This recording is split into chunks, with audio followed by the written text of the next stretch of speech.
স্ক্রিনে দেখেন আমার কন্টেন্ট মনিটাইজেশন পলিসি ইস্যু চলে গেছে। এর জন্য আমি কিছুদিন আমার পেজ নিয়ে অনেক রিচার্জ করছি, করার পরে চলে গেছে। অ্যাডমিন আইডিটা রিফ্রেশ করছি আর লাইভ করছি, কয়েকটা একটানা লাইভ করছি। আর পেজে কি কোনো অন্য সমস্যা আছে নাকি, মানে আপনার কোনো ভিডিও ক্ষেত্রে কি রেস্ট্রিকশন মারা আছে নাকি, এগুলো সব চেক করবেন। আর অন্যের ভিডিও কখনো আপলোড করবেন না, আর মিউজিক ব্যবহার করবেন না, অন্যের মিউজিক আর অন্যের ভিডিও কখনো আপলোড করবেন না। আর যদি পেজে কোনো সমস্যা থাকে সেটা আগে রিমুভ করবেন, এরপর নিয়মিত লাইভ করবেন, অ্যাডমিন আইডিটা সমাধান করবেন কোনো সমস্যা থাকলে, অথবা অ্যাডমিন আইডিটা চেঞ্জ করে ফেলবেন।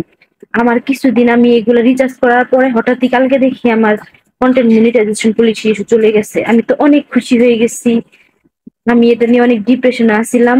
মাশাআল্লাহ চলে গেছে। এখন দেখতেছেন এটা সত্যি যে লাইভ করলে আর পেজে কোনো রকম সমস্যা থাকলে তা রিমুভ করে ফেললে কন্টেন্ট মনিটাইজেশন পলিসি ইস্যুটাও চলে যায়।